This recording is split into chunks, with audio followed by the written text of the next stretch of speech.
6살 때 한 번은 원시림에 관한 책, 실제로 겪은 이야기에서 굉장한 그림을 보았다. 보아뱀이 맹수를 삼키는 그림이었다. 이것은 그때 본 이미지를 그린 것이다.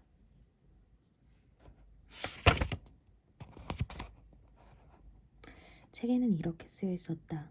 보아뱀은 먹잇감을 씹지 않고 통째로 삼킨다. 그러고 나면 움직일 수가 없어서 먹이를 다 소화할 때까지 6개월간 꼼짝도 않고 잠을 잔다. 나는 정글 모험담을 열심히 읽고 궁리한 다음 색연필을 들어 내 인생 첫 그림을 완성시켰다. 1호 그림은 이것이다. 나는 내 훌륭한 그림을 어른들에게 보여주고 무섭지 않은지 물어보았다. 어른들은 대답했다. 모자가 왜 무섭다는 거니? 내가 그린 건 모자가 아니었다. 코끼리를 소화시키고 있는 보아뱀이었다. 그래서 나는 어른들이 이해할 수 있도록 보아뱀의 몸속을 그렸다. 어른들은 설명을 해주지 않으면 모른다. 나의 2호 그림은 이것이다.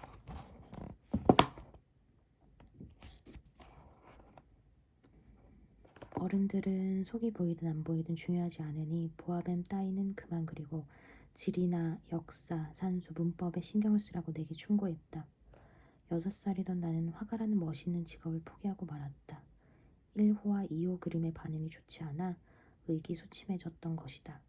어른들은 혼자서는 아무것도 이해하지 못하고 어린이들은 그들에게 언제나 설명을 해주어야 해서 피곤하다.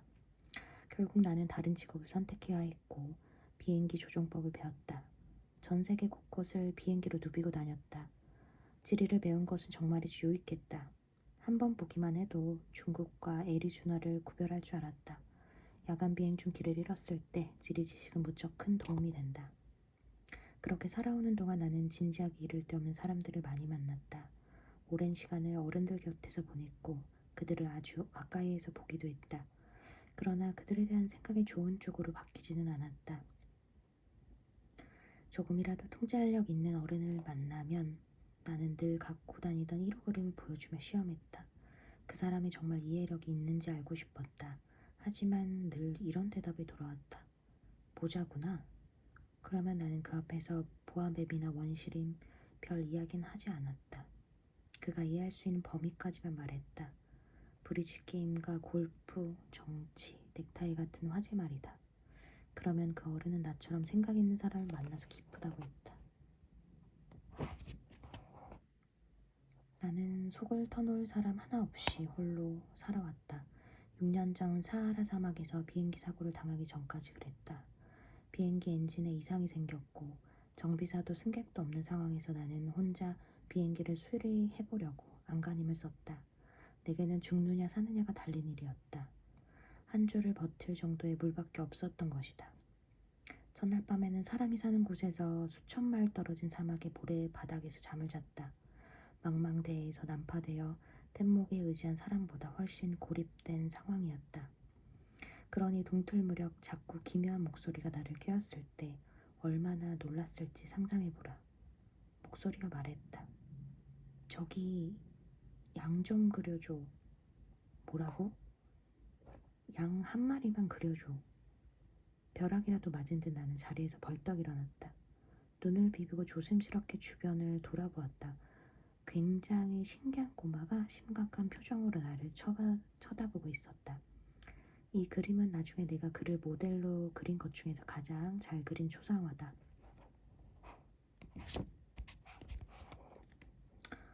물론 내 그림은 실물의 매력을 다 살리진 못했다. 그렇더라도 내 탓은 아니다. 화가가 되겠다는 6살 나이의 꿈을 좌절시킨 건 어른들이었고 그 후로 나는 그림을 배운 적이 없다. 기껏해야 속이 안 보이는 보아뱀과 속이 보이는 보아뱀을 그린 것이 전부였다. 나는 소스라치게 놀라서 휘둥그레진 눈으로 그를 빤히 쳐다보았다. 그때 내가 주거지로부터 수천 마일이나 떨어진 사막의 불시착한 상태였다는 걸 생각해보라. 그런데 이 어린 친구는 사막 한가운데서 길을 잃은 것 같지도 않았고 피로나 배고픔, 목마름이나 두려움으로 기진맥진해 보이지도 않았다. 사람이 사는 곳으로부터 수천 마일 떨어진 사막에서 길을 잃은 아이로는 전혀 보이지 않았다. 나는 겨우 정신을 차리고 입을 열었다. 여기서 뭐하고 있니? 그는 중요한 일을 말하듯 나직하게 반복했다. 부탁이야. 양 한 마리만 그려줘. 이해할 수 없는 일이라도 너무 강한 인상을 받으며 부정할 생각조차 들지 않는 법이다. 주거지에서 수천 마일이나 떨어진 곳에서 죽을지도 모르는 상황에 이건 정말 말도 안 되는 일이라 여기면서도 나는 주머니에서 종이 한 장과 만년필을 꺼냈다. 문득 내가 그동안 열심히 배운 거라곤 지리, 역사, 산수, 문법이 전부라는 게 기억났다. 나는 꼬마 친구에게 그림을 그릴 줄 모른다고 했다. 그가 대답했다. 괜찮아. 그냥 양을 그리면 돼. 양을 그릴 줄 몰라서 나는 내가 유일하게 그릴 줄 아는 그림 2개 중 하나를 그려주었다. 속이 안 보이는 보아뱀 그림이었다. 그런데 꼬마 친구의 대답을 듣고 나는 깜짝 놀랐다.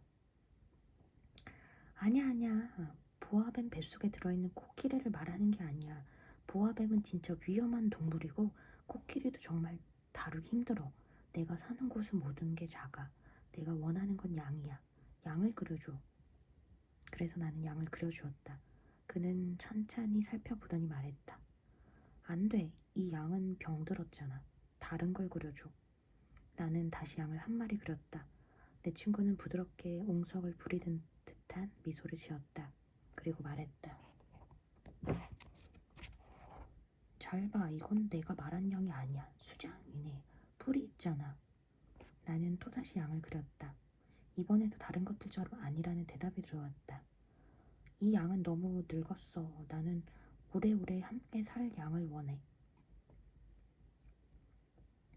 그때쯤 내 인내심이 바닥났다. 어서 비행기 엔진을 분해하기 시작해야 하는데 그래서 슥슥 이렇게 그리고 말았다. 나는 그림을 던져주며 말했다. 이건 양이 사는 상자야. 네가 원하는 양은 그 안에 있어. 꼬마 재판관의 얼굴이 환해지는 걸 보고 나는 무척 놀랐다. 내가 바라던 바로 그 양이야. 얘는 풀을 어마어마하게 많이 먹어? 왜 그런 걸 묻지? 내가 사는 곳은 모든 게 작거든. 풀은 충분해. 내가 말했다. 내가 그린 양은 아주 작거든. 그는 고개를 숙여 그림을 보았다. 그렇게 작지 않아. 봐. 양이 막 잠들었어. 나와 어린 왕자는 그렇게 처음 만났다. 어린 왕자가 어디에서 왔는지 이해하기까지 시간이 꽤 걸렸다. 그는 내게 수없이 질문을 던졌지만 내 질문은 듣지 않는 것 같았다. 그의 비밀에 차츰차츰 다가간 것은 대화 중에 우연히 나온 말들 덕분이었다. 어린 왕자는 처음으로 내 비행기를 보았을 때 물었다. 이 물건은 도대체 뭐야? 이건 물건이 아니야. 하늘을 나는 거란다. 비행기라고 해. 내 비행기. 내가 비행을 할 줄 안다는 걸 알려주며 꽤나 으쓱했다. 그가 소리쳤다. 뭐? 아저씨 하늘에서 떨어졌구나. 그래. 나는 대단찮은 일인 것처럼 말했다. 와, 진짜 신기하다. 어린 왕자가 천진난만하게 웃음을 터뜨려서 나는 짜증이 치밀었다. 내가 겪은 고생을 진지하게 들어주길 원했던 것이다. 그때 어린 왕자가 말했다. 아저씨도 하늘에서 왔구나. 어느 별이야? 나는 순간적으로 그의 존재의 비밀을 알아낼 희미한 빛을 발견한 것 같았다. 그에게 불쑥 질문을 던졌다. 너는 다른 별에서 왔다는 거니? 어린 왕자는 대답하지 않았다. 내 비행기를 쳐다보며 부드럽게 고개를 끄덕이기만 했다. 그래, 이걸 타고 아주 멀리서 오긴 힘들겠어. 어린 왕자는 한동안 꿈을 꾸듯 생각에 잠겼다. 그는 주머니에서 양그림을 꺼내 보물처럼 뚫어지게 쳐다보았다. 우연히 나온 다른 별들의 비밀을 더 알고 싶어 내가 얼마나 안달이 났겠는가. 나는 좀 더 자세한 이야기를 끌어내려고 애를 썼다. 고마 친구, 넌 어디에서 왔니? 네가 사는 집은 어디야? 내가 그려준 양을 어디로 데려야 할 거니? 한참을 곰곰이 생각하더니 그가 입을 열었다. 아저씨가 준 상자의 좋은 점은 밤이면 양이 쉬는 집이 된다는 거야. 물론이지. 내 말을 잘 들으면 낮에 양을 묶을 수 있는 끈도 그려주마. 끈을 메어둘 말뚝도. 내 제안을 들은 어니 왕자는 꽤 충격을 받은 것 같았다. 양을 묶어? 참 이상한 생각을 다 하네. 하지만 묶어놓지 않으면 양은 아무데나 다니니까 결국 잃어버릴지도 몰라. 내 친구는 다시 웃음을 터뜨렸다. 양이 어딜 간다는 거야? 어디든 갈 수 있지. 곧장 앞으로 직진해버리니까. 그러자 어린 왕자가 진지하게 말했다. 필요 없어. 우리 별은 진짜 작거든. 그는 살짝 슬픈 말투로 덧붙였다. 너무 작아서 직진할 수도 없어.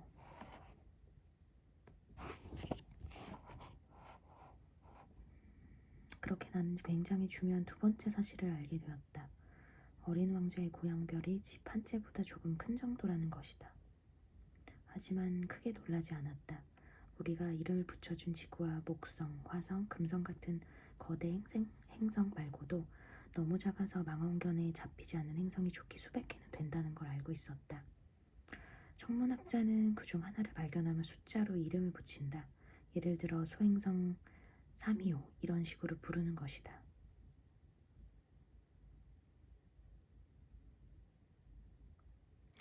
어린 왕자가 소행성 B612에 왔다고 믿을 만한 합당한 이유가 있다.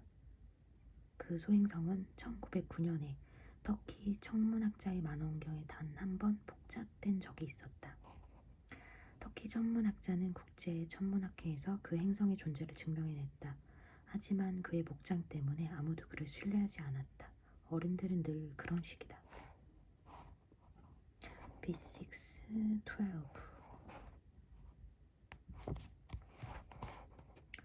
터키의 한 독재자가 유럽식으로 옷을 입지 않으면 사형에 처하겠노라고 명령을 내렸다. 소행성 B62의 명성을 생각하면 다행스러운 일이었다. 결국 천문학자는 1920년에 우한 차림을 하고서 다시 발표를 했다. 이번에는 모두가 그의 발표를 신뢰했다. 내가 당신에게 소행성 B612의 세부사항을 이야기하며 행성 번호를 알려주는 이유도 다 어른들 때문이다. 어른들은 숫자를 좋아한다. 그들 앞에서 새로 사귄 친구 이야기를 꺼내도 그들은 중요한 본질에 대해서는 결코 질문할 줄 모른다. 그 아이 목소리는 어떠니? 그 애가 가장 좋아하는 노래는 뭐지? 그 애는 나비를 수집하니? 이런 질문을 하는 어른은 없다. 어른들은 이렇게 묻는다. 그 애는 몇 살이니? 형제는 몇 명이고? 몸무게는 몇 킬로그램이지? 아버지 수입은 얼마나 되니? 그런 사실들을 알아야 제대로 그 아이를 안다고 생각한다. 어른들에게 아름다운 장미색 벽돌집을 봤어요. 창문에는 재려는 화분이 놓여 있고 지붕에는 비둘기들이 앉아 있고요. 하고 말해보라. 그들은 그 집이 어떻게 생겼는지 결코 상상하지 못할 것이다. 이렇게 말하면 효과가 있다. 10만 프랑짜리 저택을 봤어요. 그러면 그들은 정말 멋지겠구나 하고 소리칠 것이다. 어린 왕자가 있었다는 증거는요. 그 애가 둘도 없이 매력적이었고 환하게 웃었고 양을 갖고 싶어 했다는 거예요. 누군가 양을 원한다는 건 그 사람이 존재한다는 증거잖아요. 이 말을 들은 어른들은 그저 어깨를 으쓱하고 당신은 어린애 취급할 것이다. 그러니 이렇게 말해보라. 어린 왕자의 고향은 소행성 B612예요. 어른들은 바로 납득하고는 질문을 던져 당신을 괴롭히지 않을 것이다. 어른들은 원래 그런 식이다. 원망할 것도 없다. 아이들은 어른들에게 관대해야 한다. 확실한 건 인생이 어떤 것인지 이해하는 사람들에게 숫자 따위는 가소로울 것이다. 나는 이 이야기를 동화처럼 시작하는 편이 더 좋았을 것이다. 이렇게 말이다. 옛날 옛적에 자기보다 조금 큰 소행성의 어린 왕자가 살았는데 그는 친구가 필요했다. 인생의 의미를 이해하는 사람들에게는 그 편이 훨씬 진실하게 읽힐 테니까. 그렇게 하지 않은 건 내 책이 가벼운 이야기로 읽히길 원하지 않았기 때문이다. 어린 왕자와의 추억을 이야기하면 나는 슬픔에 휩싸인다. 내 친구가 양을 데리고 떠나버린 지도 벌써 6년이나 흘렀다. 지금 여기에서 그 아이를 그려보려고 애쓰는 것은 그를 잊지 않기 위해서다. 친구를 잊는 것은 슬픈 일이지 않은가. 모두가 그런 친구를 가질 수도 있는 것도 아니고 나 역시 숫자와 자기 자신만 아는 어른이 되어버릴 수도 있었다. 그렇게 되지 않으려고 나는 그림 물감과 연필을 샀다. 6살 때 속이 보이는 보아뱀과 안 보이는 보아뱀을 그린 게 전부면서 지금 이 나이에 다시 그림을 그린다는 게 얼마나 힘든 일일지 알 것이다. 가능한 한 어린 왕자에 닮은 초상화를 그리려고 최선을 다하겠지만 잘 해낼 자신은 없다.